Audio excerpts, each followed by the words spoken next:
Let's move on into the first century then.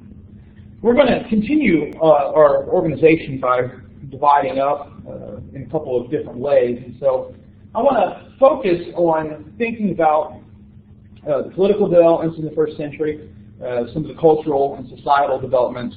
Certainly we'll talk about geographic spread. We're not going to take too much or too long of a look through this. Again, we're going probably using just one class period to talk about this, simply because, you know, if you've had Book of Acts, if you've had Life of Christ, you've hit pretty much with the kind of things that you need to know. So this is probably just going to be a refresher with a couple of places, maybe supplement some of that information.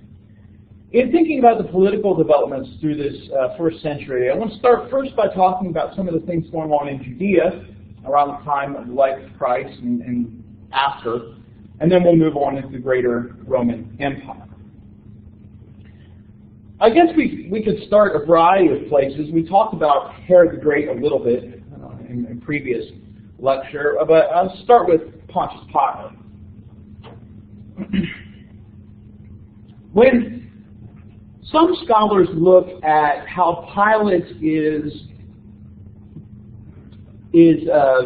presented in the Gospels, and they look at Pilate, how some other Jewish and Roman historians talk about them, they think that maybe there's some discontinuity here. Because Josephus, a prominent Jewish historian, Philo, a prominent Jewish philosopher, both present him as a very harsh individual. While the Gospels, some people believe that Pilate seems to be weak, indecisive, and accommodating.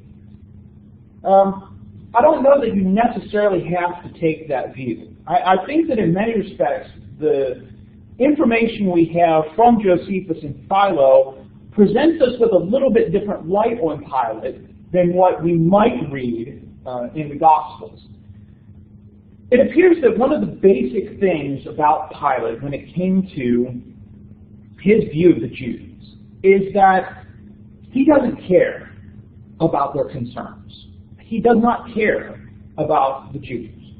Right? And so he's very antagonistic to Jews. And so really we see, again, now certainly, the evidence we have is secondhand, it's sketchy in the sense that it only talks about a few events, but it does not seem like Pilate is happy to be in Judea as governor of Judea. And I think by understanding that, we might get a better light on Pilate and why Pilate is so interested, apparently so interested in releasing Jesus. It's not so much that Pilate really finds Jesus innocent, although that's what he says, as much as this is something the Jews really want, so I'm going to antagonize him about it. All right? And so he's trying to find a variety of ways to free Jesus, not so much because he is overwhelmed by Jesus as he is by his dislike for the Jews. Now, certainly there's places in the Gospel that seem to indicate that every so often Pilate does become concerned about Jesus. Right? And so when the people talk about, he claimed to be the king, he claimed to be the Son of God, that probably did stop Pilate in his tracks a little bit, as we see in the Gospel of John. But when he asks, what is truth? In John chapter 19, right, Jesus says, I come to testify to the truth, and Pilate says, what is truth? It's probably not that Pilate is really interested in truth, as much as he is kind of, well, what's truth? Right? Kind of dismissive of the concept. So this is probably a better way to understand who Pilate is, rather than he is so interested in Jesus, or he thinks that Jesus is truly someone that he should be concerned about. Pilate tended to be very loyal to Rome, which is part of what maybe ultimately wins over Pilate to crucify Jesus, is because the threats of, if you release this man, you're no friend to the emperor.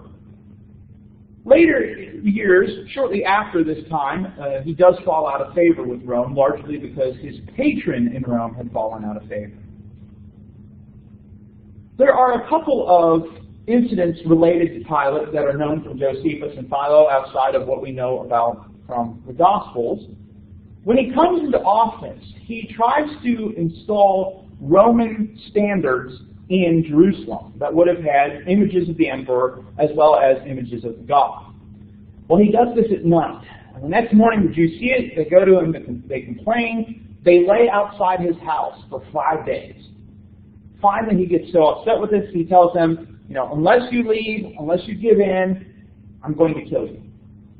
And according to the story, they all bare their necks for Pilate to execute him. And so Pilate kind of gives in. Right? So he's willing to slaughter them all until he sees the resolve of, they're not going to back down. So once again, you've messed with the temple, or the area of the temple, and so, it's a problem. Another time, he would take money from the temple treasury to build an aqueduct. The people of Jerusalem would complain. He had soldiers in the crowd who would start beating them, which silenced the protests. Another time, he put some shields in what had been Herod's palace that included references to Tiberius, the emperor at the time, being the son of the deified Augustus. The Jews complained about that. He refused to give in, and so the Jews threatened that they are going to let Tiberius know what he's done and how this relates. Philo says that Pilate becomes fearful that his corruptions were going to be found out. Evidently, he didn't have problems with bribing, didn't have problems with not always judging righteously. The letters are sent, and Tiberius orders the shields to be removed from Herod's palace, siding with the Jews. He would later be removed from office due to an issue with the Samaritans. Another important ruler at the time was a man named Herod Antipas. This is the Herod who executes John the Baptist. This is the Herod that Jesus appears before in Luke chapter 23. He was the son of Herod the Great, and at Herod's death, Herod's will gave Galilee and some other regions to Herod Antipas. He was married to the daughter of King Aretas IV, who was a Nabatean, country nearby, but he divorced her and married Herodias, who was the wife of his half-brother. Also happened that she was his half-niece. Well, she was the daughter of his half-brother. All right, so she was married to his brother, but she's also the daughter of his half-brother. But the only thing that's really mentioned in the Gospels is John condemning the fact that she'd been married to his brother's wife. Same half-brother? It's a different half-brother. Okay. Yeah, a different half-brother. Really confused. Yeah, no. Yeah. How many more inbred their children would get sandwiched? Yeah, and that's it gets worse. So he tries to condemn. He tries to get his nephew, Herod Agrippa, condemned to the Roman emperor at the time, and the Roman emperor actually sides with Agrippa, and Antipas ends his days in exile. So he kind of falls out of favor. The nephew who tried to get exiled was Herod Agrippa. He's the grandson of Herod the Great. This is the Herod from Acts chapter 12, the one that kills James the Apostle and has Peter arrested. He was the brother of Herodias. So the grandson of Herod the Great, the brother of Herodias. When Herod the Great was still alive, after the death of Herod the Great, he is sent to Rome for education.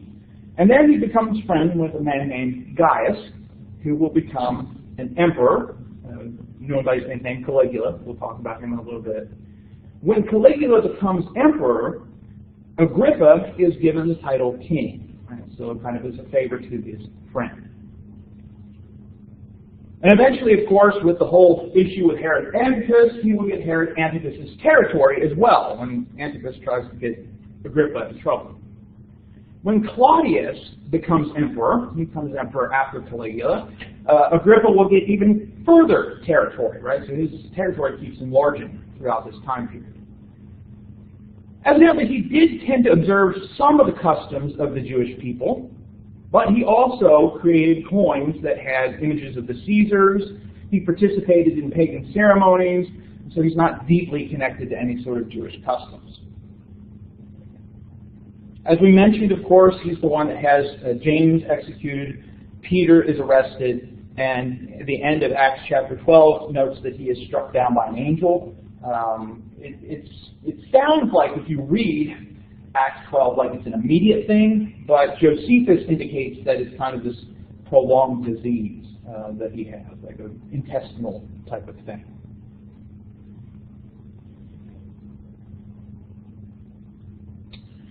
When it comes to other important rulers at the time connected with some issues here in the development of Christianity, two mentioned in Acts are Antonius Felix.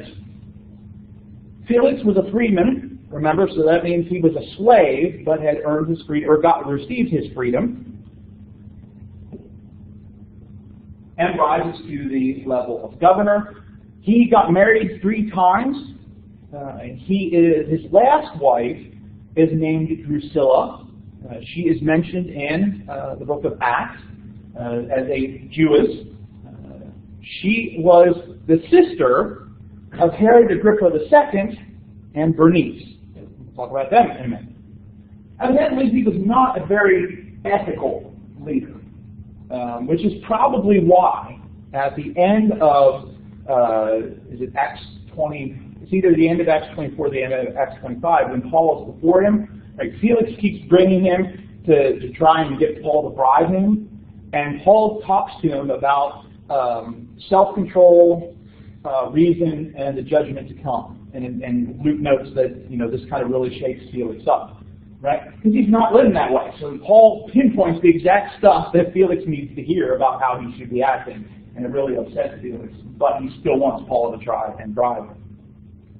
After Felix was the governor Porcius Festus. He's appointed by Nero around the year 60, ruled about 3 years, and then outside of what we know with respect to his interactions with Paul, we don't know much.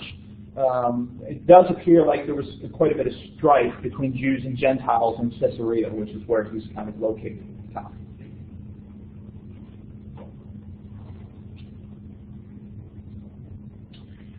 There's also Herod Agrippa II.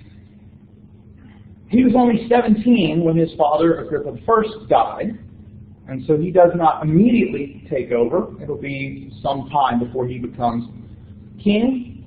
He gains some of Agrippa's territory, but not any of the Jewish territory. So that territory doesn't spread to him, but is under governors like Felix and Festus. He was given the rights to appoint the high priest, though, so he did have some rights within the Jewish areas. And as we can see from Paul's interactions with him at the end of Acts 25, the beginning of Acts 26, he was considered, especially by the Romans, as an expert on Jewish affairs. Right? And so if they wanted to understand, they would talk to Agrippa. He appears in Acts 26 with his sister, Bernice. Luke does not point that out, I don't believe. There were quite a bit of rumors and innuendos about the relationship between Agrippa and his sister, which Luke also doesn't mention. Bernice will actually be the consort of Titus, the Emperor Titus, for a while, and had previously been married to her uncle. Yeah, so it's kind of strange there. Agrippa was a strong supporter of Rome. He will be the last of the Herodians. He dies towards the end of the 1st century, and is kind of the last of the Herodian emperors.